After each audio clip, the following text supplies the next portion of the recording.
What's up? What's up? What's up, world? Welcome to the Purpose Pod, driving you forward with power and faith. I am bringing on my boy Mario Askew. What up, Yo, yo. Mario? What it do? What it do, boss? What's up, bro? How you doing? Ain't nothing. I'm doing all right, man. Just chilling, man, chilling. I'm glad I got to see you earlier. I got my boy like butter out here, boy. How you do I try to do what I can do, man. it? How you do it? You freshen yourself up too, I see. You know, keep,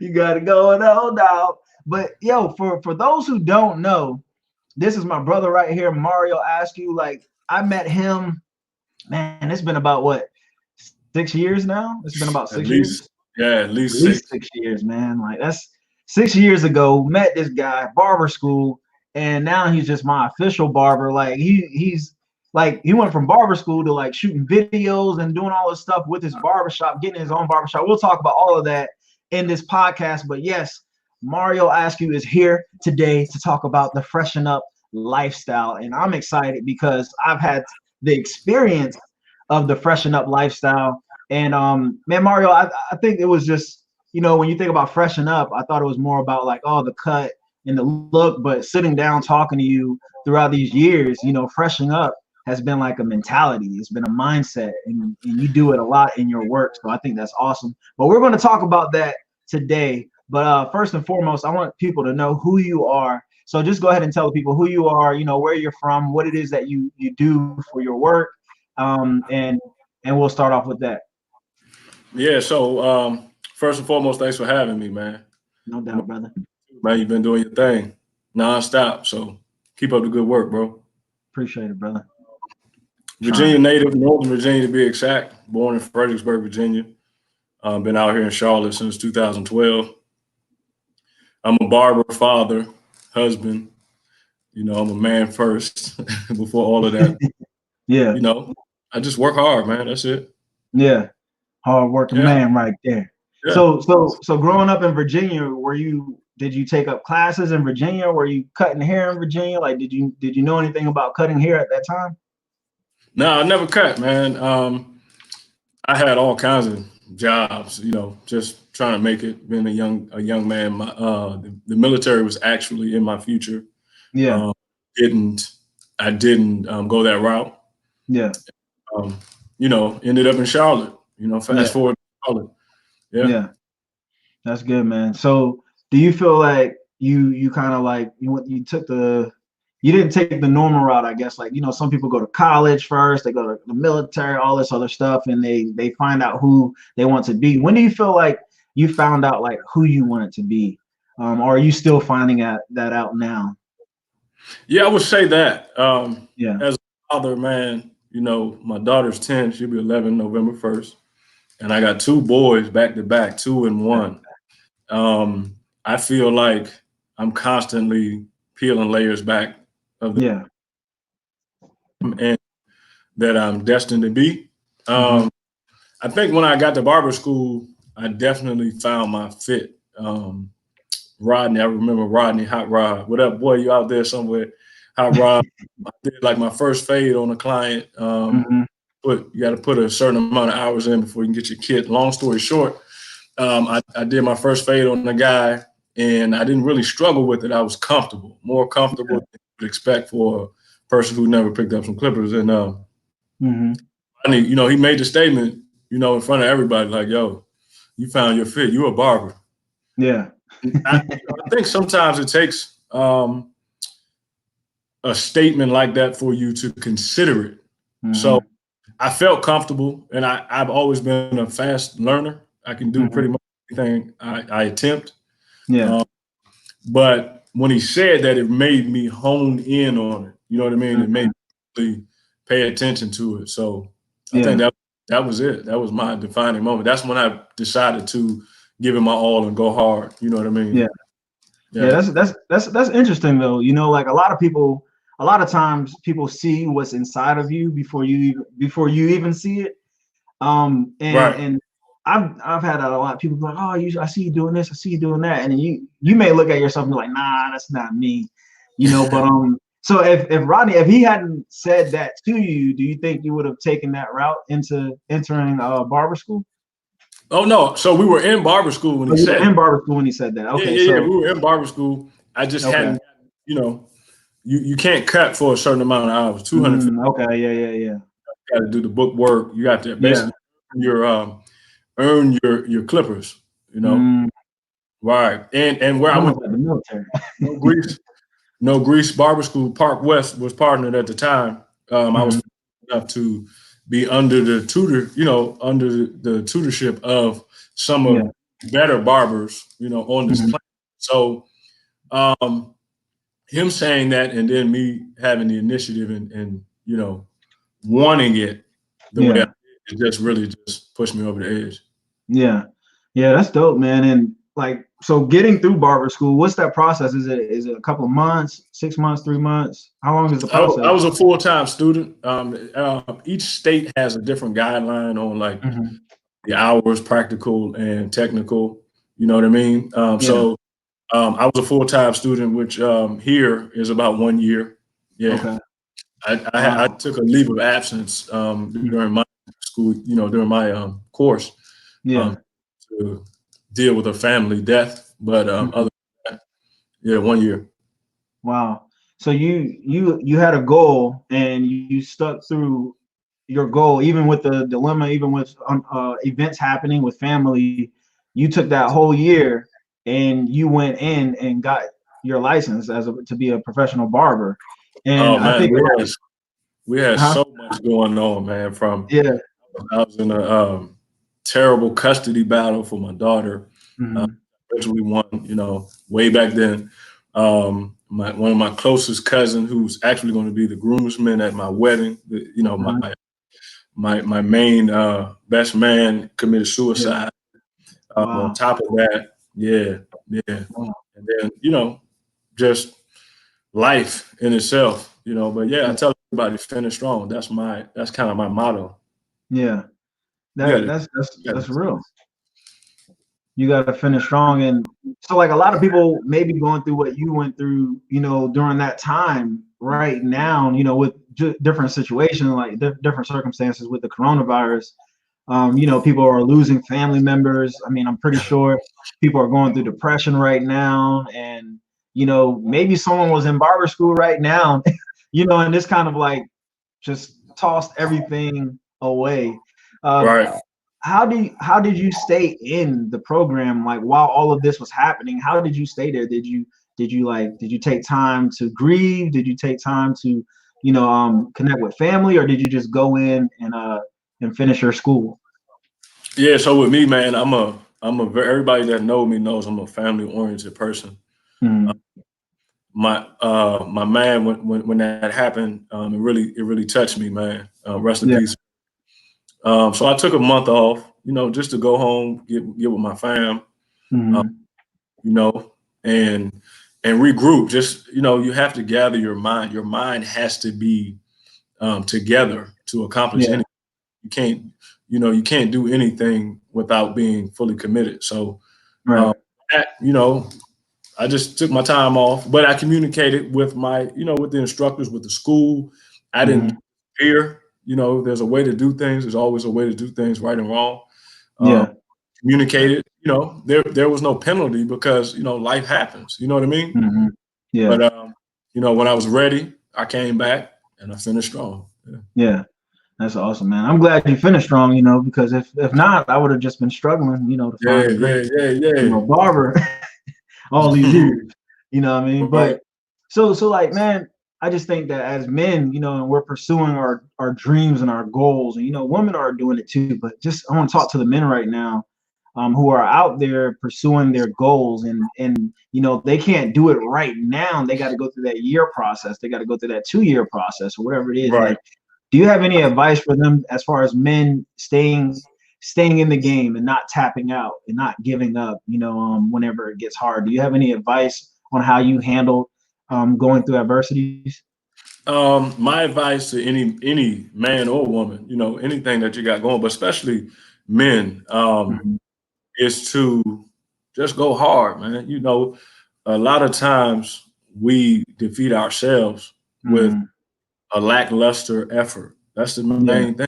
You got to go hard in order to accomplish anything, to be anything, to gain anything, or to teach anybody anything. You know, you've never seen, you know, even people that are great, you know, and you know, applaud their instructor who was great. You know, you know, so you have to hold yourself accountable, and you have to specify. That's what I do. I specify what I want. You know, you can't be up in the air, because what'll happen is you'll find yourself never finishing anything, or you'll find yourself quitting, you know, because you didn't realize what came with what you were trying to do. You have to know the beginning, middle, and end, and know what it's going to take from you to accomplish, you know. So I think that's amazing, bro. Like when you said knowing the beginning, middle, end, and you know, like a lot of times in the middle, things pop up, like how they did with you. So if you don't know, like life could happen. Right. But even then, I see, that's the thing.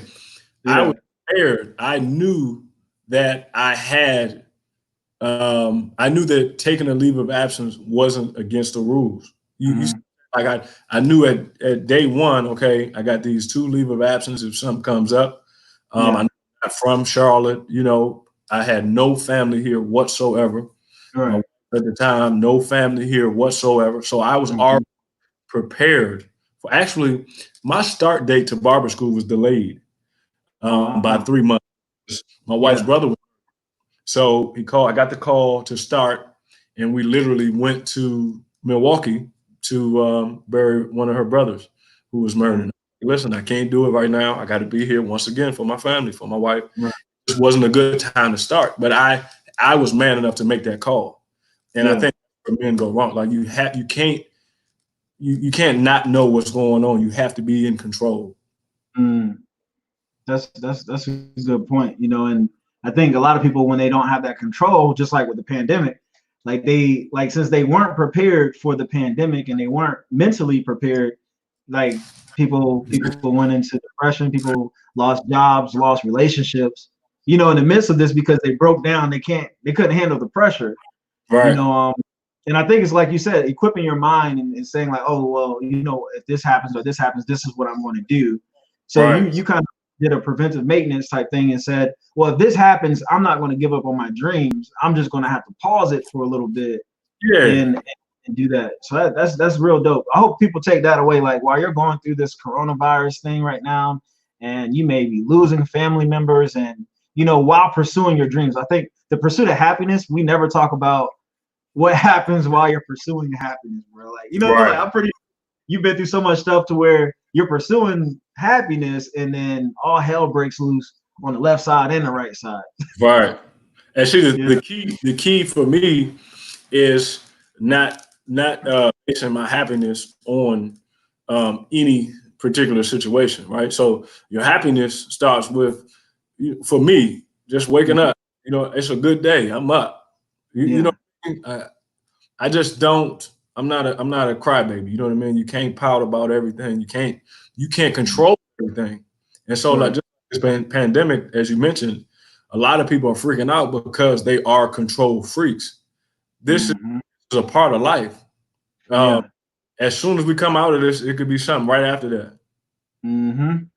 If you fold up during this, you can't either benefit from what's available to you after this, or you can't teach anybody that's dependent on you, especially people with kids and stuff like that. You have to just keep your sanity. Because I mean, you cut my nephews here earlier. Thanks again for that. You freshen them up with the whole fresh fade on the temple fade. But I was talking to him in Target, and I was like, Christian, do you know why everybody's wearing masks? And he was like, yeah, you know, he's 12. He's like, yeah, you know, the virus and stuff. I saw it on the news. I was like, but do you understand what's happening? You know, and he was like, kind of, sort of. So I just took time to like talk to him, so that, you know, a lot of times we feel like kids can't handle the truth, or kids can't handle information. And, you know, like when you're talking about training, you know, you got to be able to train people and ready people for what's happening and ready them for success as a barber whenever you become a professional barber and things don't go the way you want them to go. Don't give up. You know, you got to prepare them for that, you know. So so going into this journey, you've been cutting hair now. Well, you graduated barber school in 2014. 14, yeah, 14. Well, I know that because I moved here in 2014. Right. So, yeah, that's good. Right. July of 14. Started working. First day of the shop was actually the day before my birthday, August 2nd, 2014. Wow. Yeah. And so you went from being a student to now owning your own barbershop. And granted, you did not skip any steps in that process. You had to endure. So what was it like, you know, working for someone else before you started working for yourself? And you got this dream inside of you and you see it happening, but you can't do nothing about it yet. What was that like? Well, the best part was that the guys that I worked with were experienced in grooming men. They had seen literally doing it for 20 years. At the time, I think I came along like the 17th year. They were so experienced with every level that a man could come to them on, from child to the older man coming back to school, trying to figure it out, to the guy who's about to graduate, whose head's bigger than the world, thinking that, you know, like I was coming out of school, thinking he was already the best in the shop. Long story short, they were good with me. Shout out to Kurt Ross, man. That was my personal instructor, still a good friend of mine. One thing Kurt told me in barber school, you know, he always stayed on me. And I used to be like, man, come on, give me a break. You know, just one day I was being sarcastic. And I was like, man, you're going to make me great, man. You're going to make me, you know, like you on my back. And he was like, you already, you know, once again, it was a statement that just blew me away, stopped me in my tracks. And I remember home like, hey, I am. I'm great. Yeah. and then you run with that. You run with that. You know, I took it and run with it. But the guys, they were good. They were good with me. So they were good with me in barber school. They knew, okay, I'm from here. He's older. His situation is not like the regular student, a young man, fresh out of high school. This guy's engaged. You know, he's had careers before. Buying houses, cars. You know, right. So they dealt with me where I stood, but at the same time, they didn't shy away from their roles as my instructors and my mentors. Yeah. So, you know, we really had it good. We had all of us, my class, the classes before me, you know, we had it good. So do you think that helped, like, you know, having those great, I know it helped, but can you, so because a lot of people don't have mentors, even in their skills or whatever field they're in, they don't have mentors. So I'm glad that you spoke about having those mentors that spoke over you and told you like, hey, yeah, you're already dope. You're already excellent. You're already great. You know, I think that's an amazing thing because a lot of people already have the ability to do great things. But once people start confirming or affirming things inside of them, that's when they start to see who they really are. So do you feel like your eyes started to open up as you had those mentors that poured into you and you could see your greatness happening? You know, that helped out a lot? Well, yeah, because I'm a Leo, man. I'm a Leo, and I've always been extra confident and cocky. You know, it comes off like that, you know, but it's just confident. You know, my mother always told me I was the best. Oh, you know, I'm handsome, X, Y, Z. So I believe in numbers. You know what I mean? Men lie, women lie, numbers don't. Everybody's saying the same thing. It's got to be true. Yeah. And so, but when you enter something like barber school and you got that confidence and you feel good, you can be humbled real quick. When you realize you're good and you have the ability to be good, but you're gonna have to work at it. You know, these guys are great. Yeah. And what happens is, like I said, in me being humbled, it wasn't hard.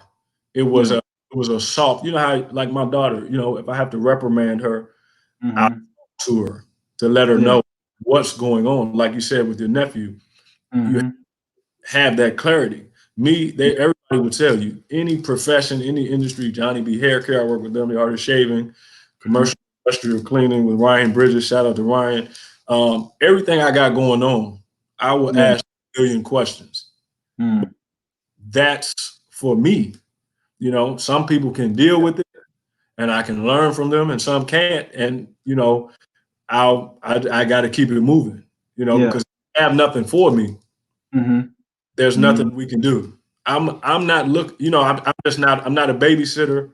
I don't do well when I'm the sharpest guy, but I have to be fed. And I understand about myself. So I don't limit myself. If you have something, I'm coming to get it. I'm coming to get it. I'm going to take it. So I have a lot of mentors who don't even understand that they're my official mentor. A lot of times I found that as I was younger, you know, when you ask somebody, people politely decline because they don't want that responsibility. That they don't want to help you, but they don't want to take on an actual, oh, I'm his mentor. Yeah, what are you expecting? Are you gonna call me every Saturday morning at 8 o'clock? We're going hooping. You know, guys, like, nah, bro, I ain't got time.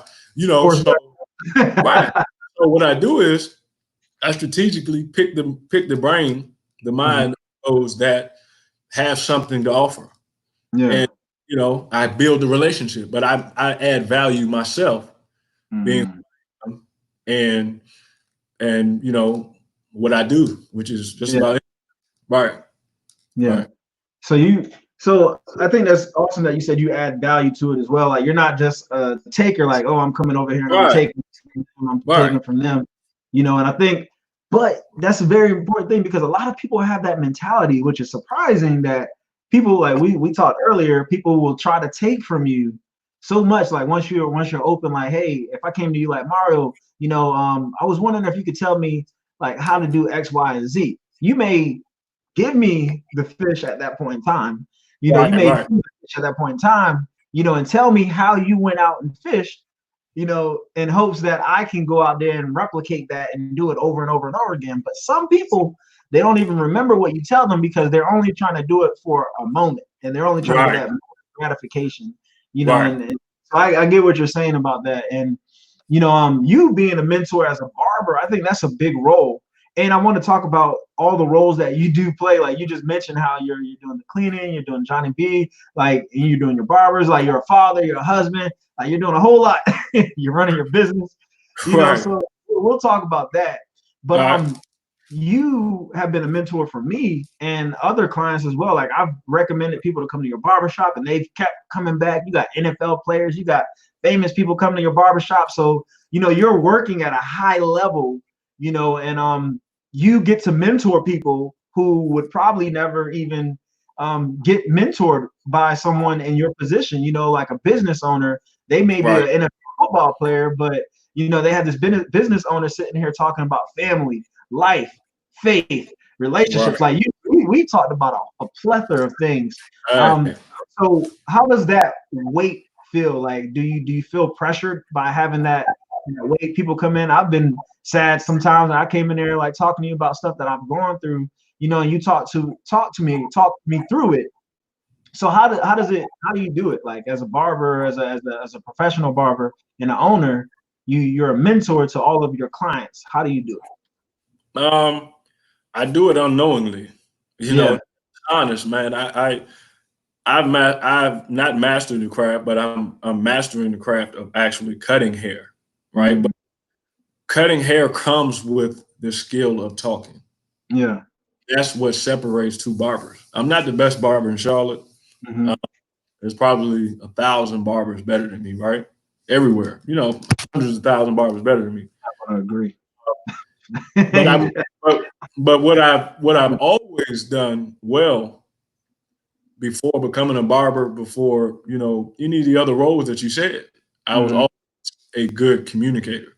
Build relationships. You know what I mean? And I think, you know, about the relationship from both sides. If I, you know, I try not to say stuff to people that I wouldn't want said to me.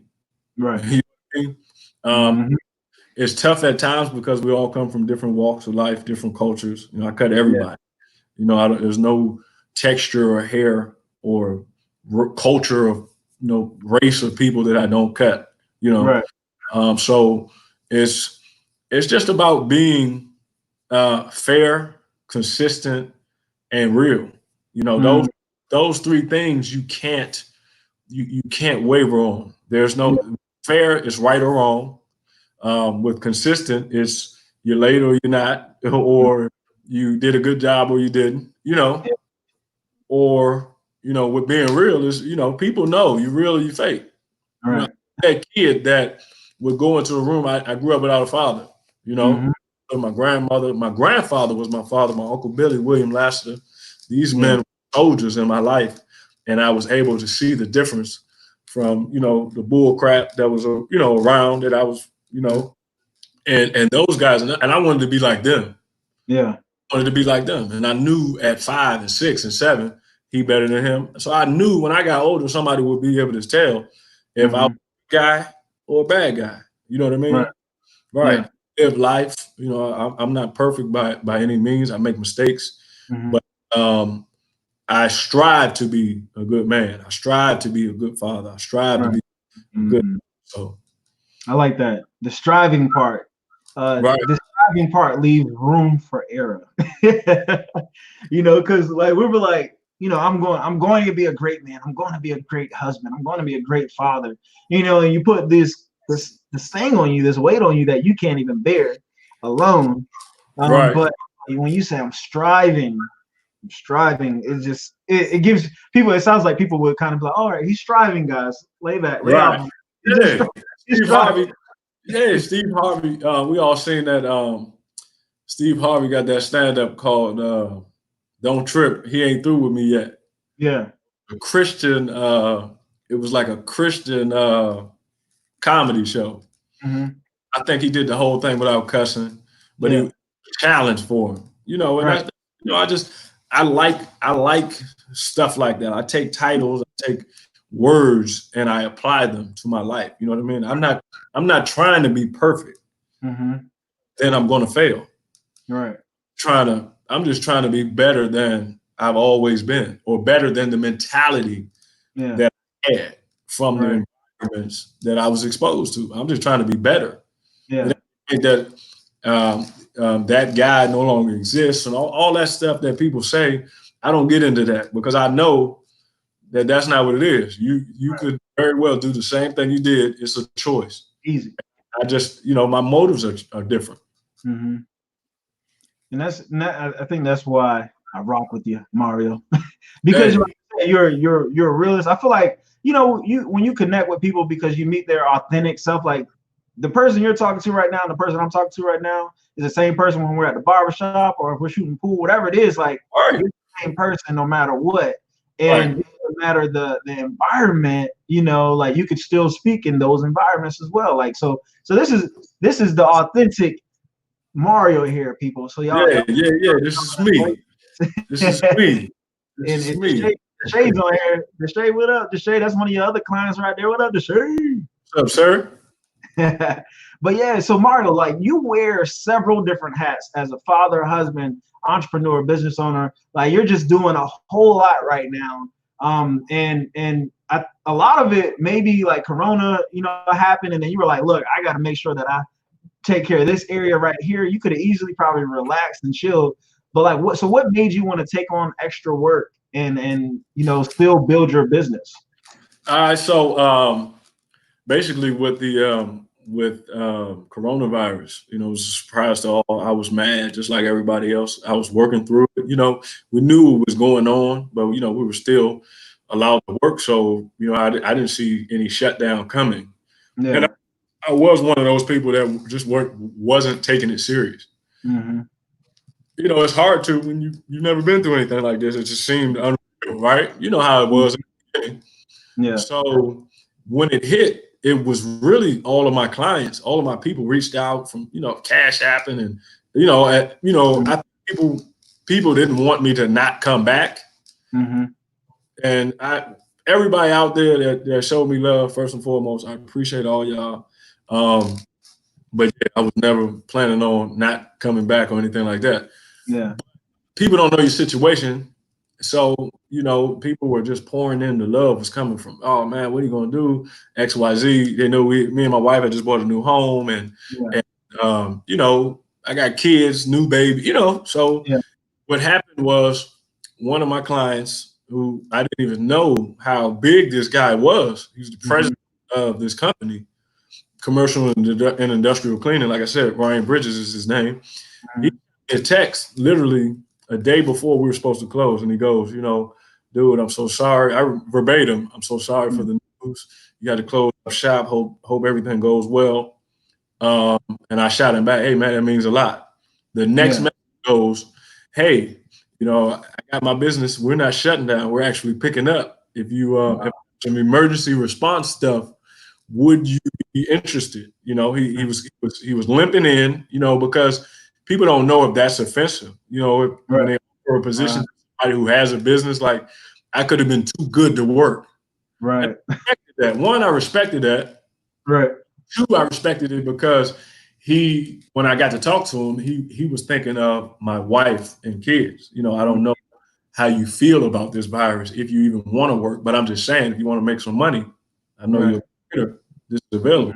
You know me, I was working the next day. You made me operations supervisor because of my background, my past jobs that I've done before, and it's been amazing, man. I mean, we've been all over South Carolina. Yeah. Anderson, easily everywhere. Yeah, that's big, Mario, because you went from, and like, I'm glad you shared it, how you shared it, because, you talked about how you could have, the way he presented it, was in a nice way to where it wasn't offensive, or it could seem offensive, to another business owner. Right. I just want to talk on that humility because, people are always trying to help, and sometimes people are extending too far, like they're reaching too far, like, hey, let me know your situation so that I can do this and that for you, and as a man, you're like, look, I got this. I'm gonna take care of my family. Right. You saw that, bro. I ain't broke. You saw that exactly. So instead of you saying, you know what, I'm not broke, I don't need, extra. I mean, everybody could use extra money, but like you weren't like, oh man, I need to do this, I need to do that.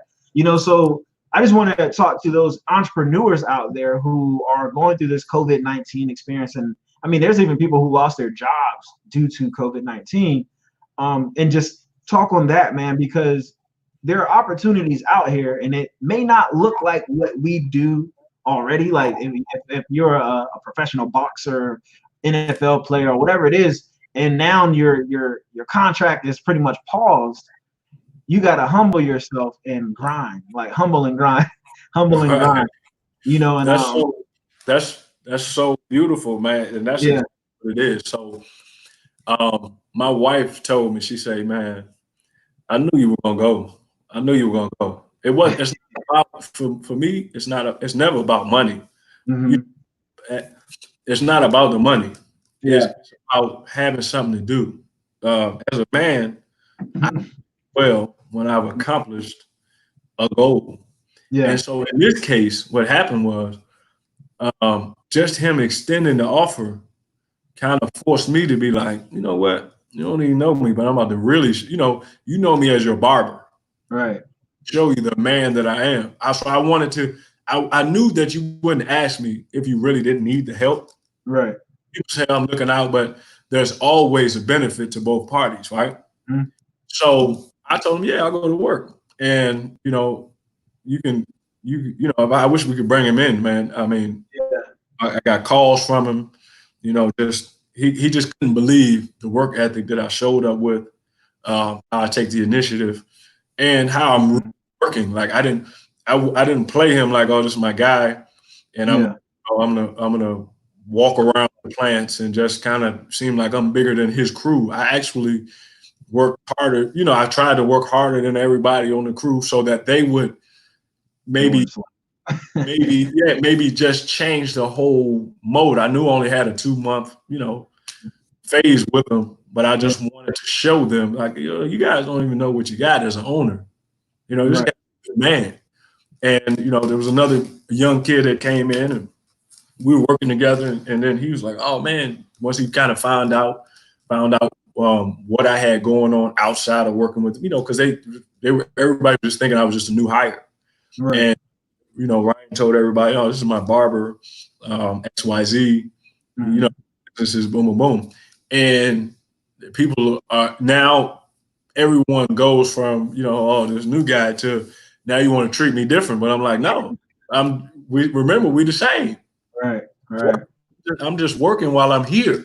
I'm just working. And that mentality helps me juggle the things that I have going on. When I work with JohnnyB, when we do hair shows, when I'm on stage, when I'm teaching classes, I'm just JohnnyB, ambassador. I'm not Mario Freshen Up, Tion's husband, Mariana's father, the boys. Right. I'm JohnnyB. To the art of shaving, art of shaving. Yeah. I stay in my lane while I'm on that road. Come on, poet. Right. Hey, that's real, bro. And I'm so glad you're saying this stuff. You're saying all the right stuff. Man. You're saying all the right stuff. Hey, I appreciate you. So you were saying like staying in your lane, like that's so deep because a lot of people, I think about the military. When you were saying that, I literally had a flashback of like when we had to like clean up, let's say picking up trash, things that you don't think military people do, Marines do, right? We're policing the base, so we're picking up trash and putting them in the bag. We ain't hired nobody. We had to do it, right? So, so I would see people of higher rank try to skate out of those things and like not do it, and they try to make the junior people do it. And one of the reasons why I had a lot of favor in the military, I was a dirtbag sometimes, but like I would show up late, and you had to help me with so look, Mario, my lateness have been I'm late for a lot of stuff, so that's so good. Yeah, that's something that I've had to work on. But you, like, I knew you were my homeboy when you were like, hey, look, bro, you're gonna have to be on time. Like you gotta do it. And you kept it real with me, and I was like, so I've done better. But what I'm saying is but everybody know me. I'm gonna tell you the truth. You're gonna keep on it. But so like what I'm saying is that with the police call, like when we were picking up trash, all the higher ups, people who were higher up, they were like, nah, that's for the junior Marines. And one thing I realized, I was like, man, like if I was a staff sergeant, I would not just let these Marines go out here and just pick up trash because they are. Or even if you got kids, you told your kids to clean up the block, and you ain't out there cleaning up the block with them. It's that same mentality. So when I heard you talk about like, yeah, I'm a business owner, but I went in with these other employees and became an employee for this company. I think that is very powerful, because a lot of us millennials and this generation of people, we go to jobs thinking that the jobs owe us. We're like, Target don't know how good they are to have me here. No, like don't just humble yourself from work. Like just go in there and let that do the talking, and not, yapping out on else. So I just wanted to say that plug for people out there not being humble. Right. I tried to outwork everybody because that was another thing. Sometimes people, when they know you got something else going on and you're not just, they'll try to make you seem to be the bad person. He better. I ain't say nothing. I just got here literally 5 years ago. You wouldn't even know I was the barber if he wouldn't have told you. Yeah. But because he told you, let me show you that I can do this too. And you can't keep up with me. So now how you look. You know what I mean? For me. Right. So, yeah. It's not anything bad. It's not bad on your part because you're like, look, I'm coming in here and I'm going to be a game changer in every arena that I'm in. And I think that's the boss mentality, the freshen up mentality, and everything that you're saying that you've been talking about is that freshen up mentality, that grinding. Even though you don't have to grind, you go out there and you find something to do, to occupy your time and to occupy your time so that you can provide more for your family. And a lot of men don't want to work. Like we want to. I think that's why people go to different areas in life and they just clown out, right?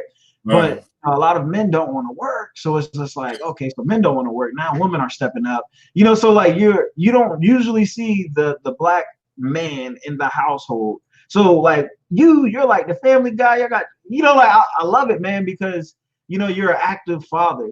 You're not just a passive father. You're an active father. You're not passively Right. like, oh, go get your own milk, baby. Like you're actively there. We talk about like massaging our wives. You're like, yeah, I rub my wife feet, every night. And it's just like, baby. That level. A lot of people don't hear that from African American males. Like, yeah, I rub my wife's feet every night. I know I gotta take care of her. I gotta, and I go out there and I work. And man, just the grind, man, the grind. So how do you find that fire? Is it the family that gives you that fire, or is it something that you've carried, because of your upbringings? Like I said, I grew up without a father, man. I hate that story. I hate that excuse.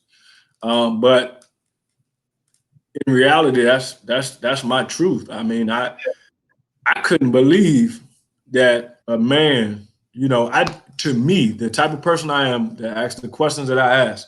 Yeah. I just couldn't believe it that a man didn't come and holler at me about nothing. Like, my father knew my mother was pregnant. What happened, you got to figure out what's going on with the kid. Yeah. And, I just couldn't accept it. So from a young age, I always said, I'm going to be a good man, I'm going to be a good father. If I ever have a kid, how you had them statements, if I ever have a kid, I'm going to be a father. Right. So he, and then, my grandfather was a beast. John Woodward, Woody, rest in peace. My grandfather was an Air Force vet, mechanic. But he was a man's man. He was a fisherman. We were outside. You know what I mean? And he ain't say much, but what he did say, it stuck with me. I only bet on things I know I can win. I'm hearing stuff like that at 6 and 7. Do it once, do it right the first time. You ain't got to do it again. Just things like that. No matter what happened after, high school, you get off track, you think you're grown, smoke a little weed, run around with your boys, all that kind of stuff, fight. Everything that we got into back home just couldn't outweigh the things that I got from a real man. Right. So as I began to make the decisions for myself, what I'm going to do. And I think that's what happens with all of us men. Through our 20s, we just like trying to prove to everybody I'm a man. And like, oh yeah, I know. and then like 26, 27, something clicks and you're like, yo, I'm a man, but I ain't got nothing going on. And that's the worst feeling when you ain't got nothing going on. You gotta you begin to question, am I really a man? So I think for me, I wanted to, I had to take care of my daughter. Bringing a child into this world molded me like no other. I made up my mind. I stopped playing, really stopped playing with anybody, family members, everybody. Like it just, nothing matters to me as much as the well-being of my daughter. You know what I'm saying? And then, like I said, she about to be 11 November. So there was literally a 10-year gap between my other kids, 9 years. I wasn't worried about anything else but taking her. And in doing so, I met a good woman who saw a good man doing. And one of the things that I put on all our pictures, I tell my wife, like, God was so good to man that he created from man a woman who in turn ignites the ability of a man to be a better man. You know what I'm saying? I met a good woman who challenged me to be a better man. We connected because she thought, oh, you're a good man. She liked me. But her being a good woman, any man will tell you, you find a good woman, she's going to push you. She's going to see things in you that you don't know is there. And it's a challenge, man. And any man I tell you that has a wife that, you know, does love her and want to be with her. When your wife happy, it makes you want to find something else to make her happy about. You know what I mean? And that's what we do, man. We get up every day just to be able to go to sleep peacefully. You know what I mean? Right. That's a powerful thing, man. And you don't like I said earlier, like you don't hear a lot of African American males being talked about in this. Like you don't hear from African American males, you know, about like, man, you know, in the streets, like we were doing this X, Y, Z, but there were other positive men in my life who were real men who were like, man, I think like, I mean, you know, granted, if you're born a man, you're a man, right? Right. 1 second, Mario, I gotta plug up. It's okay. Keep talking. But if you're born a man, you're a man, and you know, it doesn't mean that it doesn't make you a man though. Like you still got to take responsibility for your actions. Right. You know, you still got to take responsibility for the kids you put on this earth. You know, so what makes men able to like leave their kids? Like how's that possible? For me, I mean, I could never do it, right? I ain't never did it, and I will never do it. So for me, I can't give you a logical explanation because from your observation, like, what do you think? Like, it's just a selfishness, or some guys, honestly, man, some guys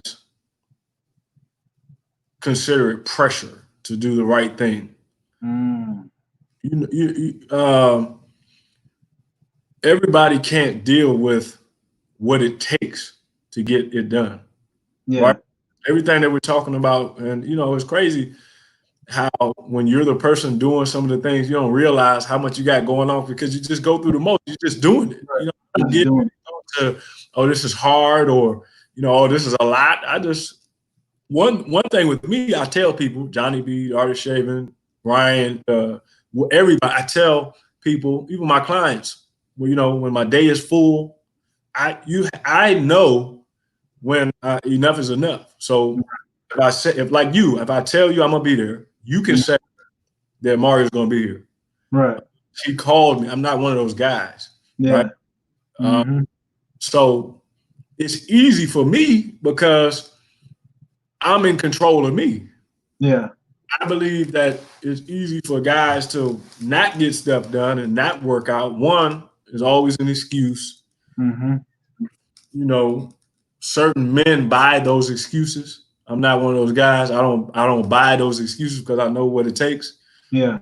Also, I think it has a lot to do with the upbringing, right? So like I said, I did have two really, really good men in my life that I admired, and I wanted to be like them. But, you know, my Uncle Billy, he ain't late for nothing. Yeah. He's just not late. And he got 100 jobs, literally. He's got one business, but he'll do anything. He got a couple of jobs out there. But if it takes care of him and his family. I learned that at the age cleaning office buildings, with a vacuum pack on. Yeah. But, you know, but you get off work, home to whatever's at home or whatever's in the neighborhood. Yeah. And you begin then to juggle and build the characteristics of you. I think everything just comes with, not to ramble, everything just comes with decision making. You have to be a man that knows how to follow through. And you can't be afraid to say no. You can't if I can't do it. If I can't do it, I'm doing you a better service. I see people's faces when I tell them I can't show up, or you know, initially it's almost like a letdown. But know that it's better for me to not come, or to come and have to leave, or to come and be late, or you know, it's worse. To do. So I'm honest. I'm honest with myself, and I'm honest with every situation. Yeah, and that's a good point. You know, when you said that, I immediately, when you said you got to tell people no, you know, and I've been practicing that a lot lately, especially after like 27, I think, like 27, 28. I started learning how to say no, and I'm just really getting good at it right now at 31. You know what I mean? Right. Now I'm getting good at it because I realized how valuable time is, bro. Like time is so valuable. And like you said, people who are just naturally doing a lot of stuff, good stuff, they're producing, they're doing businesses, several different jobs. You know, like you said, we don't even realize how busy we are. Like people are just like, oh, you're doing X, Y, Z and A, B, C, D, you know, and it's like, yeah. Right. But when they come to you and they say, hey, can you throw this on your plate? And you say no, you know, entrepreneur, like if you came to me and was like, hey, Alan, I need you to do this. And I was like, I'm sorry, bro, I can't do it. And Right. you kept going in like, well, why? You know, like, dude, I just said I can't do it. Like, right. Right. We're not gonna be friends. Right. Right. Because you're gonna be like, I can't mess with this dude, you know. Right. Right. The Bible talks about let your yes be yes and your no be no. Like point blank, period. I think that's the biggest thing that a lot of people just need to learn is like, look, if somebody tells you no, it doesn't mean that they can't ever do it. It's just like right now is not the best time for me to do this, bro. And, you know? And the thing is, so I just think the thing is, yeah, that's the complete truth. Mm-hmm. Oh, I'm not a people pleaser, right? Yeah. I got a schedule, and I say, you know, let's meet here at this time. Mm-hmm. Everything else is in place, and you're not. I'm not holding up everything for you. I'll replace you, or I'll cut out that role. You know, like we shoot videos. You know, Mm-hmm. bro. Or you know, I can just think of so many different scenarios. Yeah. You know, a guy running 30 minutes late, and it's the end of my day. Or it's between getting you fresh and not you, but getting you fresh and picking up my daughter from karate. Right. Happened. I told you. I mean, we gotta have that conversation. You like, look, I gotta pick up my daughter. I can't do it, bro. I can't. There's no compromise. There's no compromise. There's no. Some things have to be uncompromisable. Untouched. Yeah, you know, it's inevitable that I remain, you know, consistent. Yeah, and it's a good thing. I think men should know how to say no. Because you can't be a yes man your whole life and get things done. Look, you can't be a yes man your whole life and get your things done.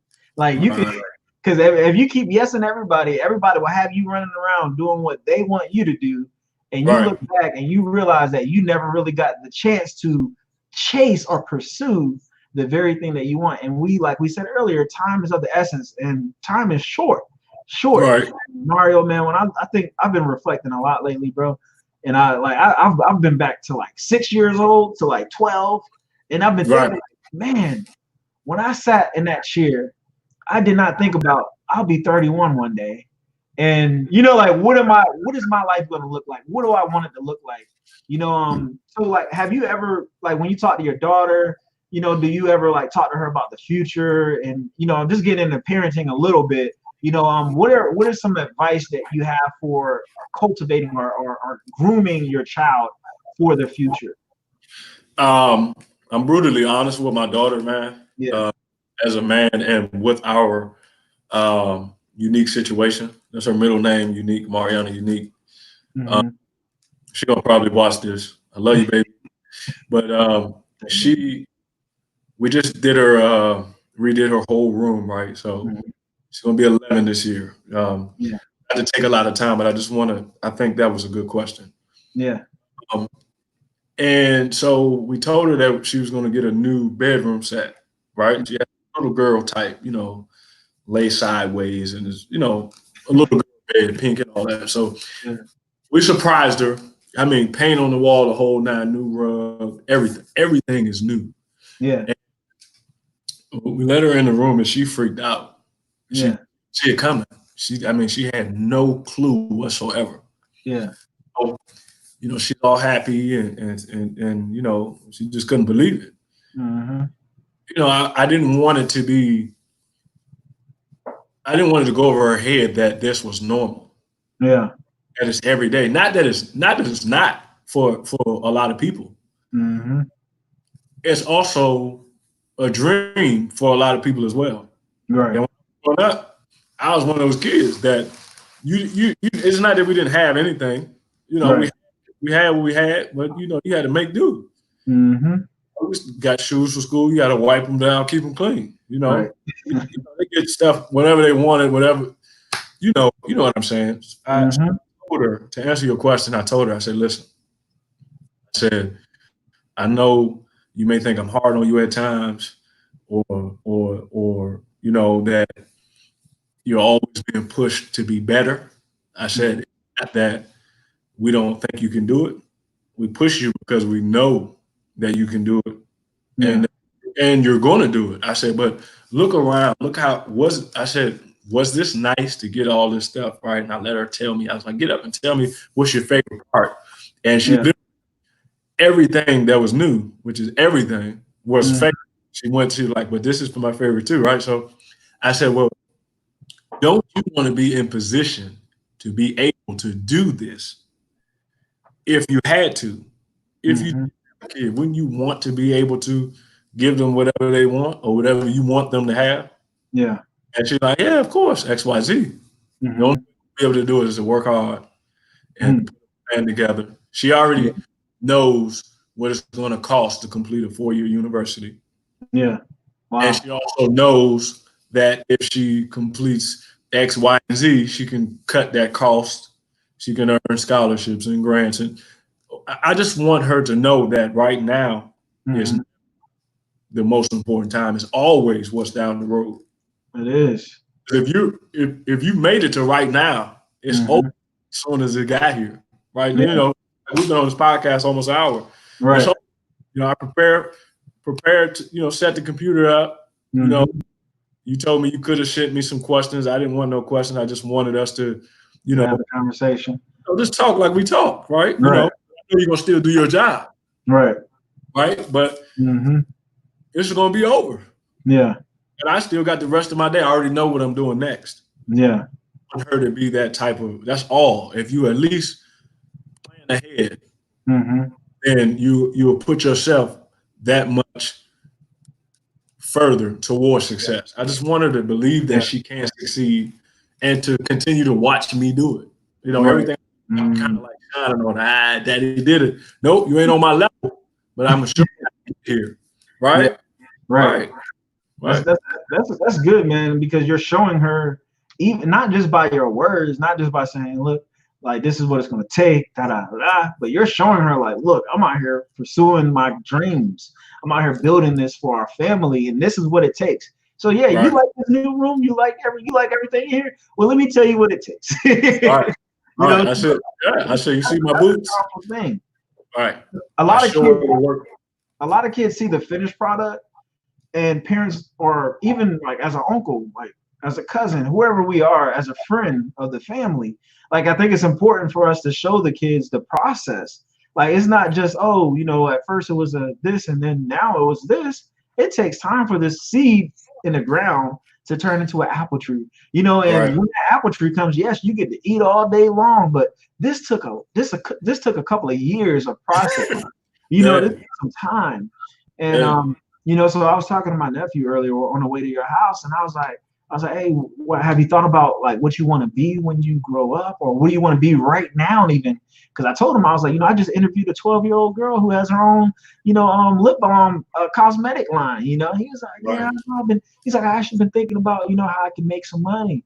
And I'm like, okay, that's good right there. Now, like, let's find what your peers are doing and what your peers like to do, and let's see how we can make money off of that. You know, so like just showing them like you are where you are right now as a kid, but you don't have to just be a kid. You can have a business. You can do whatever you want right now.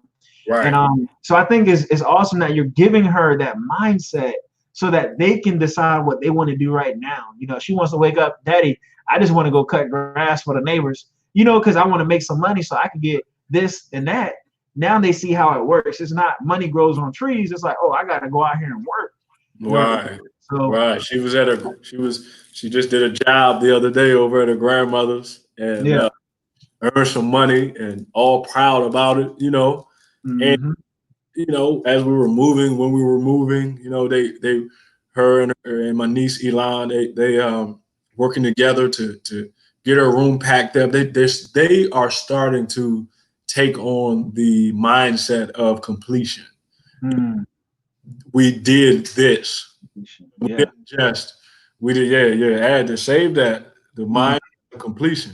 And when you have a mindset of completion, it allows you to accomplish goals. I mean, simple as that. I mean, I don't care if you take the small step approach or you just do a goal that only has one step. Get used to quitting. Stopping halfway or making excuses. You know, I couldn't get back. I could X, Y, Z. You're never going to be more than what you already are. You know, I'm just not that person. I will find a way. Right. If I said I was going to do it, that's, you know, and that's the thing. If I said I was going to do it. Yeah, it's right. It's a full-blown commitment. That you have to take accountability for in the very beginning. You know, okay, yes, Alan, I'll be on the purpose pod. Okay, what is it going to take? What do you need from me? What do I need to do?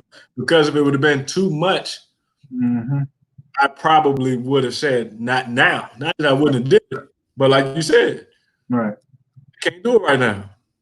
No love lost, and those are the people that I keep around me. I keep people around me that understand that the things I got going on, it doesn't mean that I don't rock with you. I'm busy. People that don't understand that I'm busy. People that don't understand my wife is busy. I even see her with relationships. Women, when you're too clingy to busy people, you'll realize that the relationship doesn't exist.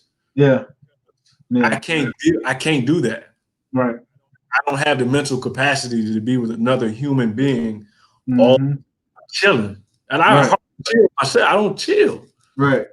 Yeah, when I chill, I'm driving. I said, I mean, like, because you're like, I don't have time to chill. It's like, well, I don't have time to just be sitting up under somebody when I have, you know, during my chill time, I could be either one, reading a book, or two, learning a trade, or whatever it is, you know. So preparing for the next task. Preparing for completion. Right. The completion mindset. You know, I think it's like backing up your yes. So like if you said yes to something, you have to see it through. And I think that's why I started. That's why I started the whole movement, you know, the never stop, never quit joint, is because I realized, bro, like 10 years ago, I would quit. Like whenever I start something, I would quit it. I'd be like, oh, I'm going to start this. I started school. Oh, I'm gonna quit. I'm gonna drop out. Oh, I'm gonna start this relationship. Oh, I'm gonna quit. I'm gonna break up. Whatever it is, you know, like I was always quitting something. And I realized that I was left 5 years later wondering what if. And I hate those what ifs, because it's like what if means that you could have, but you didn't. Oh, but you didn't. But you didn't. And I don't got time for no more what ifs at 30-something years old. I don't want to be no what if. What if, oh, Mario, and what if we would have made another video for Freshen Up? Like, what do you think that would have did? Or, you know, like, so let's just talk about that real quick, man. I've never met a barber that was like, hey, look, I got ideas and like, I want you in it. I'm glad you brought me in it, bro.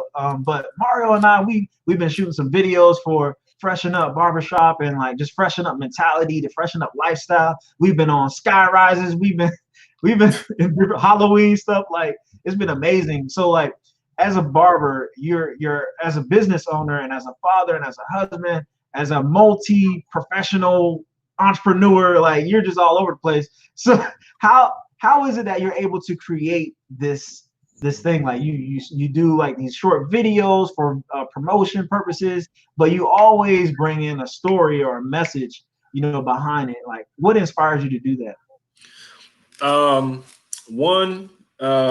I feel like whether it's received in a good light or bad light, it's received, so that publicity, you know, the exposure, right? Yeah. The exposure is something that I crave, you know, and I take it, you know, I just so and then the rest is just brainstorming. So once I realized, okay, people need to see me, and I got a lot of clients who come in saying, you know, I saw one of your videos, or, you know, XYZ. You know, didn't know anybody I know, it's not a referral. It's what I put out. Also, my own entertainment, man. I love me. You know what I'm saying? I love me more than anybody on this earth. And I think part of why I succeed, because I'm happy, and I don't attribute that to anybody else. I don't give anybody else that responsibility to make me happy. I get up. Nobody else's job, right? I get up every day and determine how I'm gonna feel, how I'm gonna act, what I feel like doing. So then that's deep. So I can't put anything out there because it's a direct representation of me. So I try to shoot for the biggest project ever. If I can get the rooftop, I want the rooftop with the burgundy suit, and we're gonna do it. Or if I could get, what we do. I just I want the best. When I was a kid, I just tell my mom, I'm gonna be rich. Yeah. And she used to be like, all right, well, cool. Just make sure you get me that Jaguar. I'm still gonna get it back. You're gonna get it. Yeah. I can't settle for it could have been better. Right. In my means, even if I gotta rent a car to make it look better, that's what I'm gonna do. Right. Rather than settle for something. I'm not a settler. Right. I'm not a settler. I want the best. Right. I want the best. But what happens is I attract the people to me too. Yeah. So the videographers are good. Since we've been working together, you've always had the personality. I'm gonna tell you the truth, how I chose you. We've probably disturbed some shops, that we were at, laughing. And when I met you, you were a man. You from the military. Yeah. And I'm a discerner of spirits, right? So that's why we clicked, because I was like, even though you were younger, you know what I mean? Yeah. But you still weren't like the guys your age. Yeah. He was younger. So, 6, 7 years, I was younger and still knew, okay, this guy is on, even though, whatever he's going through, you were fresh out of the military, just moved here, just like me. But I could see it in your eyes that you were driven, that you're going to do something. Right. And anything that I had to do with it, it was all over you. Your mind made up that, hey, I'm here in Charlotte, I'm gonna figure it out. And I've watched you write a book since I've been knowing you. Literally, you've been to the barber school I was at. Remember, while I was in school, cutting under the table, mall. You've been in that chair. Yeah. There, no grease. You were in that chair. You were at my house when I was in chair. You've been everywhere. You know what I mean? And the Bible says, he who has friends must show himself friendly. Yeah. I don't have to be, as a man, I know the men that I connect with. And when I connect, I know right then and there. Yeah. This ain't gonna work. You're not my type. And you're friendly, you could like me, but I know that I make it work like that, and I can't pretend it. Right. I don't pretend well. Right. So people see through that, and I don't. With you, it's always been second nature, right? We feed off each other. You have ideas. Yeah. But I remember when you met Amber, you brought her. You are a man like me. You ask questions. You seek. You're seeking. Yeah. And I never had a brother. I've never had a brother. You've been more like a brother, than a friend. And it's just how it's just how it is. I ran with the relationship. I felt like you would do good. You weren't scared. Right. First video we did, that Halloween video, you weren't like, oh, how I look. I was like, man, if this guy's gonna be this coachable, then we can work together. Because I'm not a videographer. I'm not a producer. Right. So I'm winging it as well. And we putting together these productions that people are, like, yo, who is this guy? I'm just working, man. I'm just working. Right. Appreciate you. Salute to you too. Thank you, bro. I appreciate you, Mario. Man. No doubt, man. And like when people out there, purpose potters, purpose listeners. So like this, I hope you guys are listening, because Mario's dropping some gems in there and you got to catch it. Like you really have to listen, and please go back and watch this whole thing. Like just listen. Just listen. It's so important to listen, because a lot of people are wasting their time not connecting with people who can drive them forward as they drive them. You know, like it's almost like a right. You know, you have to just continue to give each other energy. Like you can be like, hey, Alan, look, I know you're hurting right now. Look, you can do this. Like you made it this far. You need people Right. that's been on your journey with you too. Because if you got people who are just getting on a ride and they don't know how many times you fill up the gas tank, they don't know about the spare tires you had to change, they don't know about the time when the engine blew out, they're not going to appreciate your ride. My dad used to talk to me about this all the time. He's like, son, you know, you keep giving people rides. When your car goes out, you're going to look around and see that they're not around. Right. And it's a Right. true statement. When you have something, when you have a vehicle in which everyone is used to using, you know, and they're using your vehicle, whatever your vehicle is, you know, the moment that vehicle goes down, the moment you lose your job because of coronavirus and now you're broke, and then you lost your marriage, you lost your friends, you lost your family members, people died, and now you're all alone, your bills need to be paid, you know, and you don't have those close people who were in your car or in your vehicle when you were going through the process. Those new people aren't going to value, they're not going to value your situation. Right. You know, so right. And that's why. Right. I like to be around people, like you said, who knows, you know, that, oh, it looks good, but you know, it's still, he just built this literally from the ground up. Right. You know, I don't like to be worshipped or held to this, you know, oh, you that guy, because I'm not, you know what I mean? I'm not. I'm learning every day. I'm trying to be better every day. Yeah. So come around me with that type of that awestruck, it kind of, you know, that kind of sets my so, you know, I'm scared of that. I feel like, come on, you trying to set me up, because I'm not like that with the athletes and stuff I deal with. They're just men, they're just men, and some are cooler than others. Some are bigger than others. You know, some are more famous than others. You know, you get it. But at the end of the day, it's still a man. Right. It's just a man. So if you're trying to worship me, or if you think I got something to give you, or if you think that you're gonna ride this wave, it ain't gonna happen. I didn't have a wave. I didn't have a wave to ride. Right. I had to get in my own water, start jumping up and down just to get the water to move. You know what I mean? Just to get the ripple to flow. Like it's real out here. And I think that's what I respect about a lot of the people that I've connected with over the past few years, over the last 6 years, I believe, is a lot of entrepreneurial, like never stop, never quit mindset people that are actually out there getting it. Like they're pushing, even like pushing past broke, like is what I call it, pushing past broke, because you know, like even if we all have a little change in our pocket, we got money in the bank, there's still a level of success that we have yet to attain. And I feel like that's why I connect with people who are grinders. Like I don't need anybody that's trying to be lazy and that's not really trying to grind. Like I don't need that in my life, in this segment of my life. When I was in 20s, when I was in Okinawa, Japan, when I was turning up, that's all I needed. I needed turn up buddies that just turned up. And I love those guys right now, because those are my turn up buddies. But you got to get in the next segment of life, you know? Right.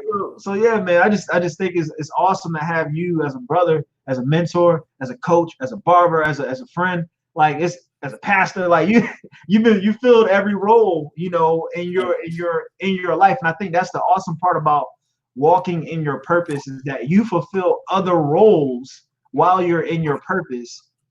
And real quick, like I was telling people about the screwdriver, I'm going to use the screwdriver, but I'll use the pen for an example. So the pen was supposed to write, right? There's no eraser on this pen. There's nothing else on this pen but a ink stick, right? And you're supposed to write with this pen, but I could also defend myself with this pen. I could also, you know, pry a door open with this pen. You know, I could pop a top open with this pen. So this pen serves several different purposes, but I only created it right. You know, so when you're in your purpose, you're able to fulfill several other things in your purpose. So you're just not being a professional barber or a dad or a husband. Like you're fulfilling other roles while you're in your purpose. And that's when you know you're in your purpose. When you're like, this is just, but that's when you know you're in your purpose, because you start fulfilling other things and you start filling voids in other people's lives because you're overflowing in your purpose. Right. But it doesn't take from your purpose. It doesn't take from your purpose. That's when you know you found your fit, when you can do what what you feel you're called to do. But like you said, the overflow. When you see it, when you see other people benefiting, I feel, you know, not to discredit anything that anybody's got going, but I feel like the people that work with me, you know, from you, Josh, right? You know, the beginning. Yeah. I can see just people not knowing what we were going to be able to accomplish, right, with the very first one, but just being willing and ready, how it boosts you guys as well. Because y'all pretty much watched me say, hey, we're going to do this. We didn't know what was going to happen, but we did. And then it popped. It's like I literally watched you guys take on this mindset of, hey, I'm about to do this, right? And it just works. It just works. Energy is contagious. Energy is contagious, man. This podcast, the book you're doing, when you went down to Texas for the engineering school, like I've been watching you, you know, as my friend, but just bam, bam, bam. But that's how it should be. Everybody around me, that's how it's happening. All my clients are constantly telling me about promotions. All my men, my friends are family men. You know, I'm really not entertaining guys who aren't handling their business. Right. It's either we're like-minded or we're not. Right. Yeah. That's fair game. You shouldn't be forced. You shouldn't have to force yourself to be around people who are not like-minded. And it's okay. It's not being racist. It's not being biased. It's only being successful. Like, success requires you to make a lot of sacrifices. Like, think about Jesus. Like, if Jesus wanted to bring on all 80 disciples to be his closest friends, like, you can't do that. You could probably have 12 close ones, and then you have one that might be off, you know, whatever it is, but they still will fulfill their purposes, you know, and you got to be smart. Like, okay, I need a tax collector over here. You know, like, you got to pick your team, bro. Like, you don't want all shooting guards. You want somebody in the post, you know, like, you know what I'm saying? So, like, you know what I'm saying? Like, if you got a whole team and you like everybody on the bench is a shooting guard, like, you might not make it, like, because everybody going to want to shoot. Nobody want to pass the ball. You know what I mean? So be selective when you're picking your team for your success. You know, and your success is their success. When Mario succeeds, I succeed. When I succeed, Mario succeeds. We keep pulling each other up, you know, and you keep, and it's not, and Mario, like, the reason why I know, you know, the reason why I know certain people are destined for success is because I've never heard you complain about other people's success. I've never heard, you know, like, so people that I know that are striving for success never complain about other people's success because they're so worried about their own success. Like, you're worried about, you know, building your brand and building your business. You're not like, oh, Alan's over there doing another podcast every day, or Alan, you know, like, whoever's worried about that, like, that means that you're not focused on yours. Like, you know, you're not on you, you know, like, focus on your vision, focus on your dream, support others, but focus on that's something I don't know, you know, that's something I want to say that I think is right where you're going, right? People, men, we got to find a way to not be so emotional when it comes to Facebook, Instagram, social media, all this stuff. Like, people that really got stuff going on, they're not gonna like every post that you put up, or, you know, you know what I'm saying? Like, can't give everybody a birthday shout out. You know, I ain't gonna make every wedding, every funeral, every you know, baby shower. You gotta know, you know, I'm running a business. If you didn't know, I'm running a business. I'm a husband. I'm a man first. So I got hobbies and stuff that I do like when I'm not so busy. I like to go.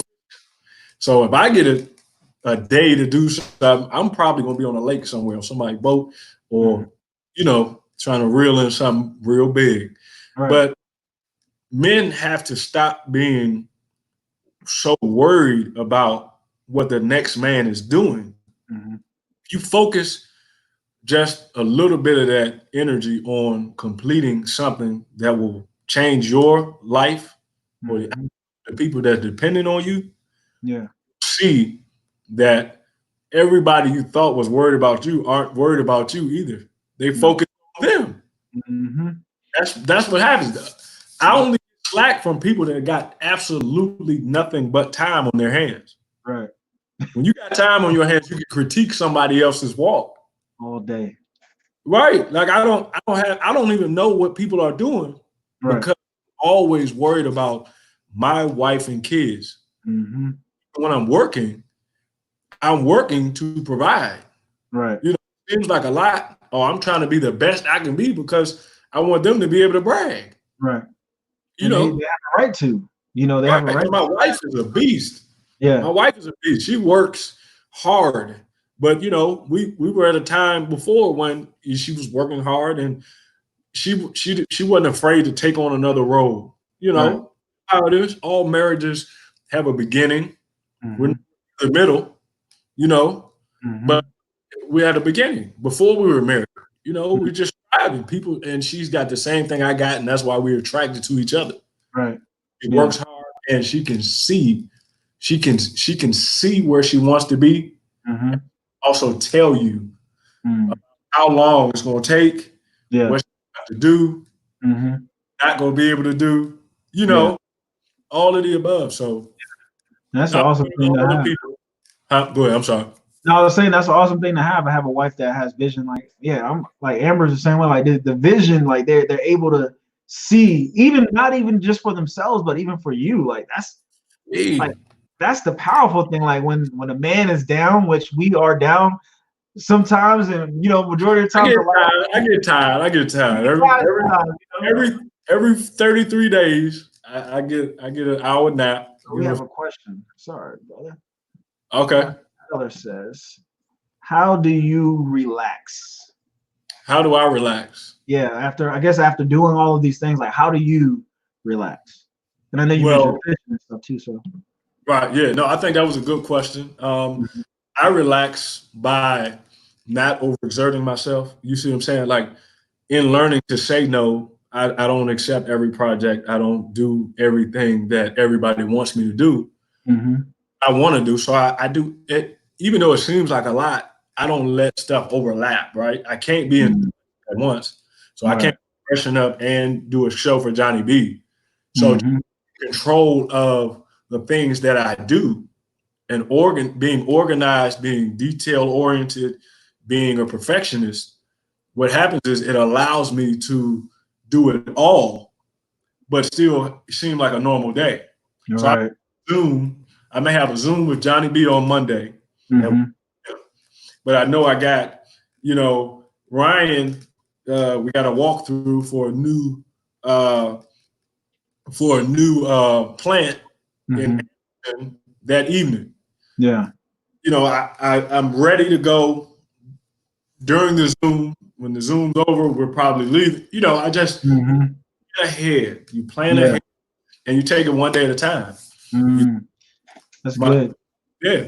You fail to plan, you plan to fail. Right.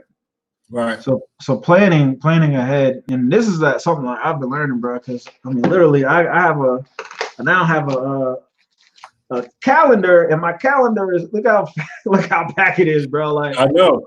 I'm over here. I remember. Hey, you know what was so funny? How when we were trying to schedule this, and you had your screenshot like, bro, pick a day, only the open, and I'm going through my calendar like, look, I don't know if this is gonna work, but I want to be there for my dog because you know you can't. One thing about me, you can't not be available for the people who are available for you. So there's no way I wasn't going to do it. I want you, you know, and I thank God for you always being able to understand that guy is not, you know, it ain't like he ain't supporting me like I'm supporting him. Right. It, you know, it's just I had from the very beginning, always had more going on. At the time. You know, that you booming. Like, man, I ain't gonna be able to get on the schedule. Right, squeeze you in there. Right. So it worked out, you know, but I thought it was so great. I remember showing the picture to T.I. like, look, our schedules are conflicting. And she was like, yeah, y'all powerful. And that, you know, just that state powerful. That's what I want to be powerful. I want I want to be known as the hardest working man in my family, right? Mm-hmm. Yeah. Don't want that title. Yeah. Right? You know, I think of like when you talk about your grandfather, I was thinking about my grandfather, John Simmons. Okay. Yeah, and my granddad, John, he could work, bro. I'm talking about him and his friend, Mr. Black. His name was Mr. Black. He wasn't just because his last name was Black. All right. Right. Yeah, Mr. Black. So, but Mr. Black would come over there and they would like they rebuilt the chimney, they remodeled the chimney, and my granddad had a farm. Like they had animals and stuff back in the day. He had a garden in a yard. Like my granddad used his hands that God gave him his whole life. Like he was in the army, like, you know, so I look back, man, I could never slack. I told Amber this. I was like, man, you know, I find it hard to slack because I come from a line of men. Like my dad is working, he's grinding through a situation. You know, he's been working my whole life. I've never seen my dad not work. You know what I mean? Right. You know what I'm saying? So it's like that. When you have that, I can't just sit, I'm in summer right now. school's over right now. I'm in summer. I should be chilling, right? But I'm like, no, I don't have time to chill. I want to write another book. I want to get more podcasts out there. I want to help do this. I want to do that. You know, so what I'm saying is that like there's if you don't have anybody in your family that you can look back and say, oh, so-and-so was a hardworking man or a hardworking woman, make yourself that person. Make yourself that person where people look at your family, they say, oh, yeah, Mario. Oh man, let me tell you about Uncle Mario. Mario, like he's a hard worker, you know.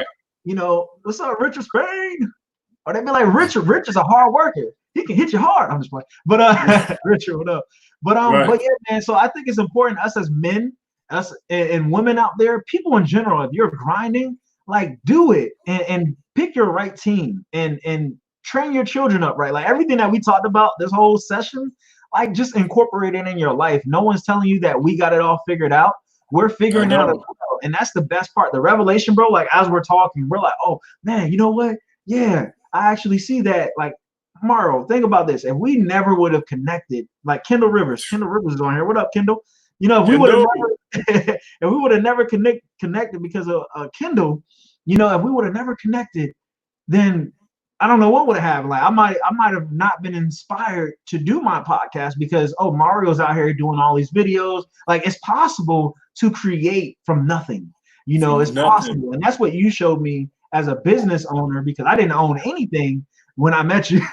You know, and so as a business owner now, and I look at you and being a student, a barber student, to being a business owner, having your own barbershop, to having different businesses you're in, and to just being a father of one to a father of three, you know, like, bro, like you, in order to happen like that, didn't it? It did, bro, but you made the transformation. Like it's not that your life evolved and you stayed the same.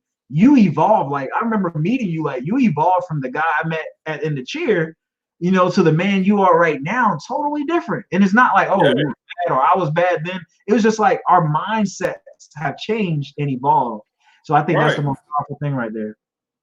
Right. Yeah, we gotta that's another thing. You know, I pride myself on being able to continuously grow. You know, I challenge myself to learn something new.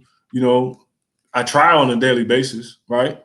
Yeah. But I just keep the more I work, the more I meet men like myself. Yeah. Are in different fields. All they do is grind, and that's our common ground. Yeah. But in the meeting, then this guy's going to inform me all about what he does, his culture, you know, why he does it, and what happens is I take everything that I can take and add to mine, because some things are non-negotiable, right? Like some of my beliefs and how I was raised, the things that my mother instilled in me. Yeah, I believe that's right, you know. But I have something that I never heard of, or a thought that I didn't see, you know, coming, and it blows me away. I just take it and I add it to my, you know, to my situation and what I got going on. Yeah. I mean, being a father of a young girl, preteen now, and any man will tell you this. As your daughter grows, because when you have a baby girl, it's a beautiful mushy thing, right? It's all, oh, she's so fragile. It's not like boys. I'm dumping my boys all over the house, kicking them down the stairs. Just hit one the other day with the, they got little miniature gloves and they trying to figure it out, trying to hit the bag with me. But my daughter, one day it just hit me like, man, if she get to fighting or something like that, I can't hit a little girl. Right. So I put her in karate. She got a black belt. She would have this weekend got a degree black belt, and I mean, seeing her complete each belt hard as it's been, because anybody just dealing with karate or anything like that, they know it takes time. She's been in almost 7 years now. Yeah. And I mean, she's a beast. She's a beast. But seeing her completed, there's no way I can quit on anything I got going, because I've already introduced you to this lifestyle of going after what you want. Right. If I ever quit, I feel like she would be able to say, man, you was bullshitting the whole time. You know what I mean? You can't tell me nothing, dude. But I just can't fail her or my wife. My when I met my wife, I told her some things about myself, who I was, who I am, and even though they were aspirations, right? Like, you know how it is. I want to do this. I'm going to be this type of man for you and for the family. Those words, I know she still stand on. Every, when you got a woman, they're not looking for you to reinvent yourself. They're looking for you to follow through. You know what I'm saying? Wow. Everybody watching that Last Dance with Michael Jordan, we don't understand why we love it so much. We love Jordan so much because by any means he would win. Yeah. Any means. If he had to hit the weights to work out to beat the bad boys, fight back, it's documented. We can see it. Yeah. And people love that. So I go for everything I love, man. Yeah. Everything I love. Right? That's good. That's a good breakdown right there, man. I like that. Hey. You gotta fight for it. You gotta fight for it. And that's dope, man. And I pray one day when I have a daughter, I could take her to karate class and think back to this day and be like, Mario went through the same thing. I knew it was coming. Yeah, man. Money Green, Mike Green. Crystal, Mike.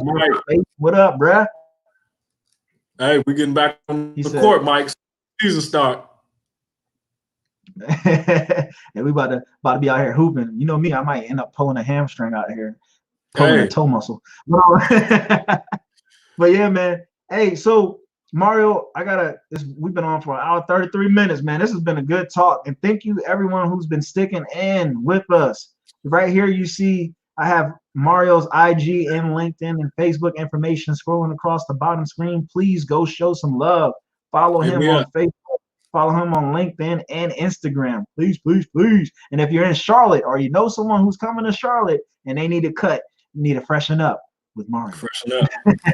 But yeah, Mario, I appreciate you, brother. Thanks for coming on. Thanks for spending time with the Purpose Pod. And I look forward to connecting with you more, brother. Appreciate you having me, man. All right, brother. Take it easy. All right, you too, big dog. All right, peace. So this has been another episode of the Purpose Pod, driving you forward with power and faith. So let me tell y'all something about this real quick before I get off. And thank you once again, Mario, for being on my show. That's my boy right there. So just to let y'all know, quick plug, that's my barber. That's why I'm so fresh. You see the fresh? All right, anyway, so me and my wife, we bought this, right? I was like, man, babe, this is going to be awesome. And then next thing you know, it wasn't wide enough for my camera. Yeah, but I'm still using it anyways. I don't care. You can judge me. I don't care. But anyway, so follow your dreams, folks. Follow your dreams. Stay focused. Stay dedicated. Stay motivated. Stay ambitious. Surround yourself with great people. Surround yourself with people who care about you, who care about your vision and dreams. Surround yourself with people who see your future, who see where you're headed, who see it, and they're not just attached to you because you're headed somewhere. They're attached to you because they believe in you.